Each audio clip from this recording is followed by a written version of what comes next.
Hello and welcome to video number 6, and we're going to talk about account creation. Okay, so obviously in order to set up the IFTTT ring, you need to have accounts for all of your branded social properties. So in other words, you need to have the username and password for Facebook, for Twitter, for all the other social media properties.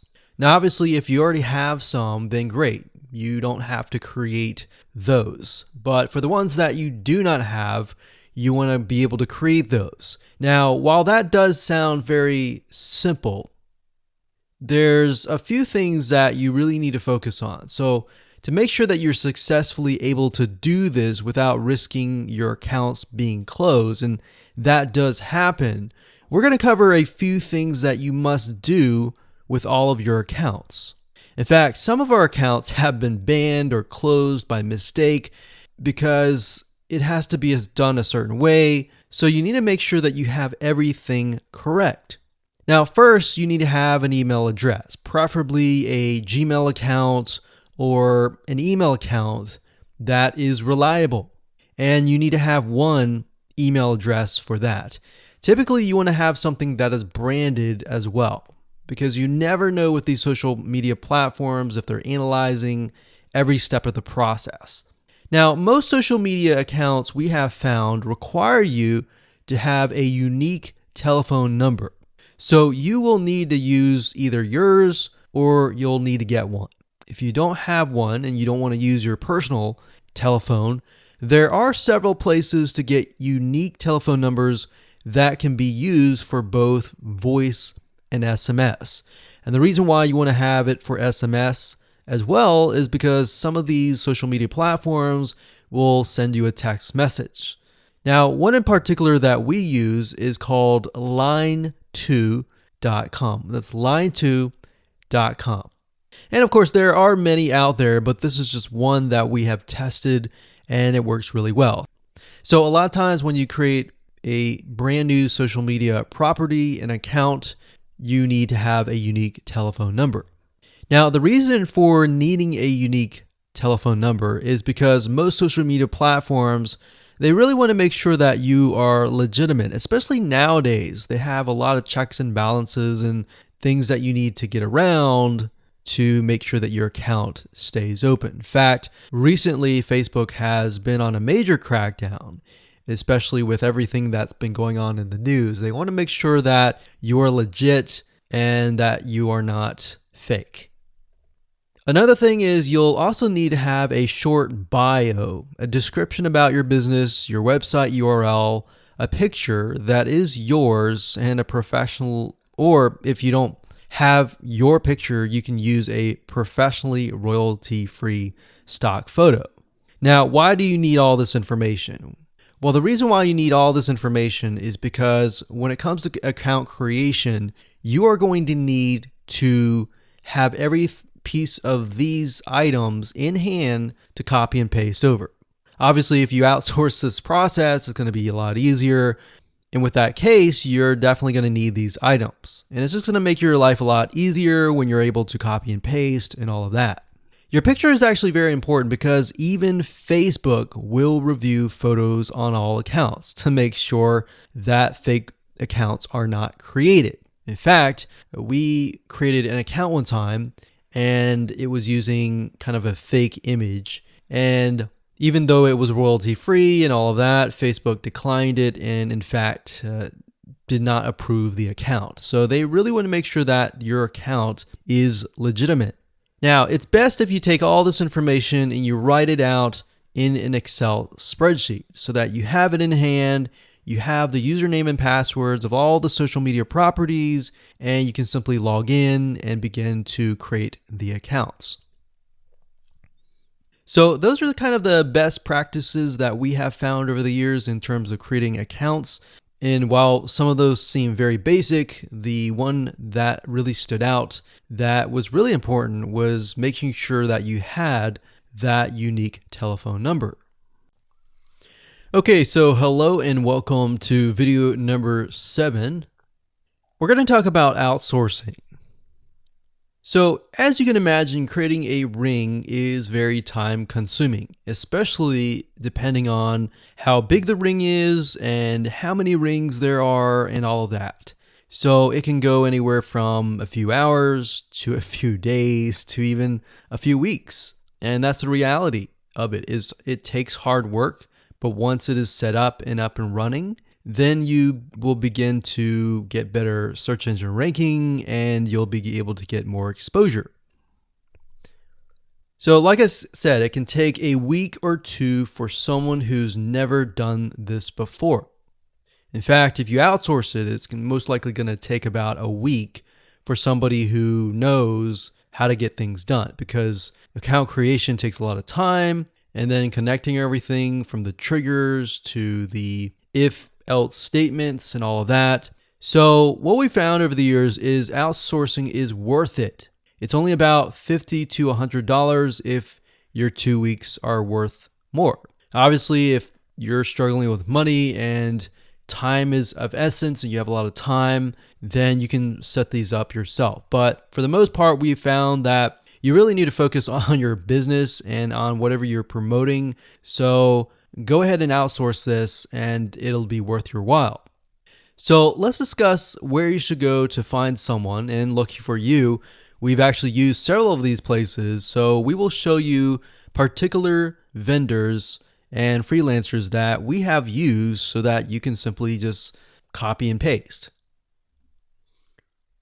So what you want to do is you want to go to a specific website called legit.com with 2 I's. So LEGIIT.com.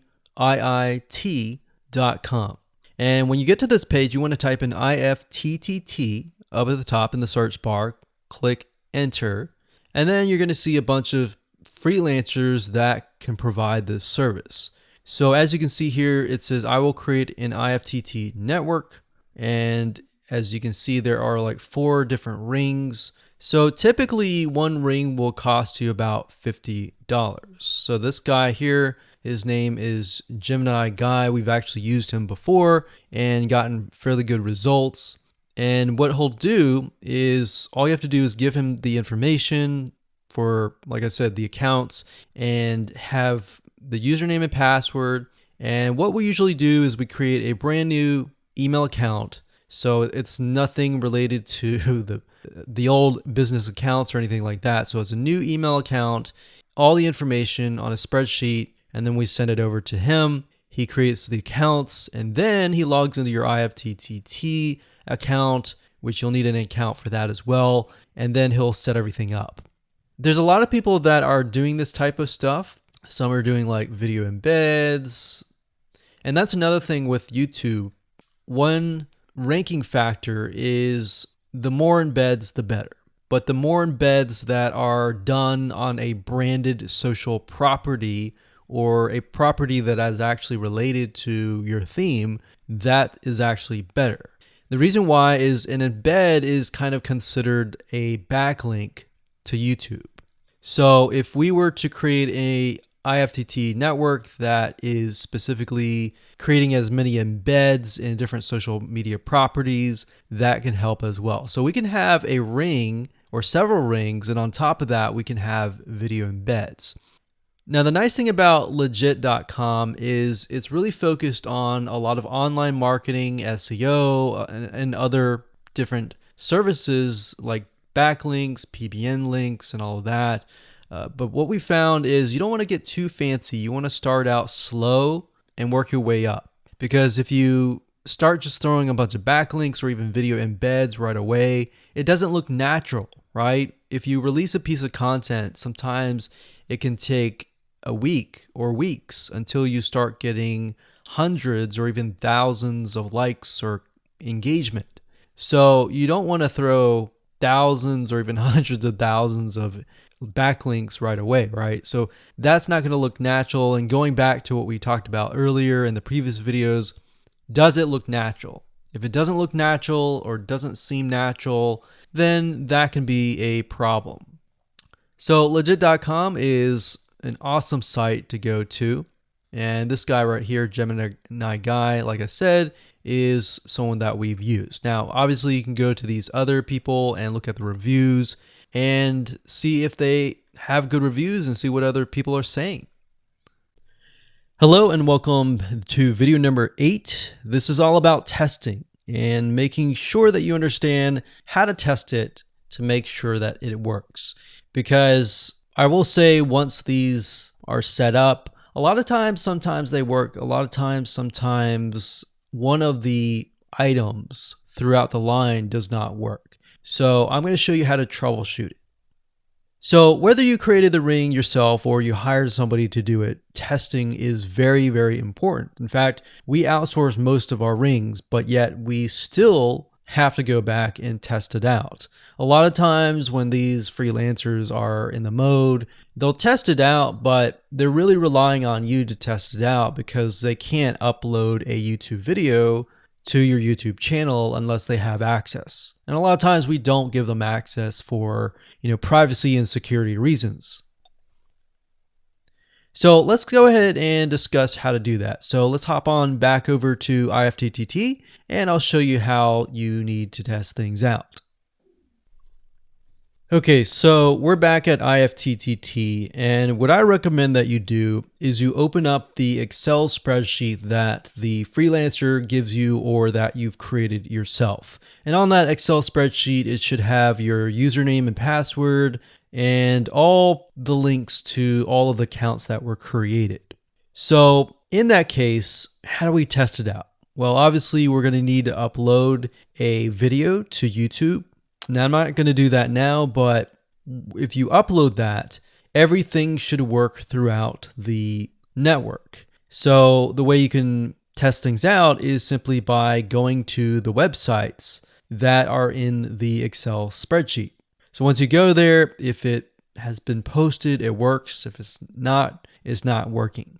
If it's not working, then you'll need to kind of troubleshoot it. Either get the guy who created the ring to help you out, or if you did it yourself, this is basically what you need to do. So you need to check through and figure out what's not working. So if we found that the YouTube video is not being posted to blogger.com, we need to figure out why. So we need to go to the applet. So this in case is the YouTube like to Blogger. So it's a little bit different than the upload to YouTube channel. But if we click on that, you can see here that we have the applet that goes from YouTube like to Blogger. So if we click on this here, you can actually get a better view of what's happening. So basically anytime a YouTube video is liked, we create a post on Blogger, we put the title, we put all this. Now we need to figure out why. Usually a lot of times the reason why it's not posting is because it's not connected to the account. So you want to make sure that it's actually connected.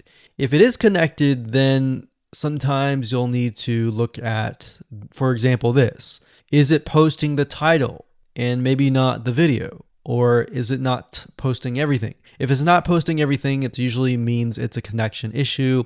If it is posting like the title, but not the body or the YouTube, then maybe it's the embed code is incorrect. So you can check that. So really what it comes down to is just trial and error. But if you really outsource this, it's really going to be a lot easier. But that's what we found to be the case in most of the time, is that the services are not being connected. And I will say IFTTT, sometimes it's can be hit or miss. And sometimes in that case, the services may or may not be working. And that's really reliant sometimes on the YouTube channel, the social media platform, and all of that. So hopefully those tips can help you along the way when it comes to testing.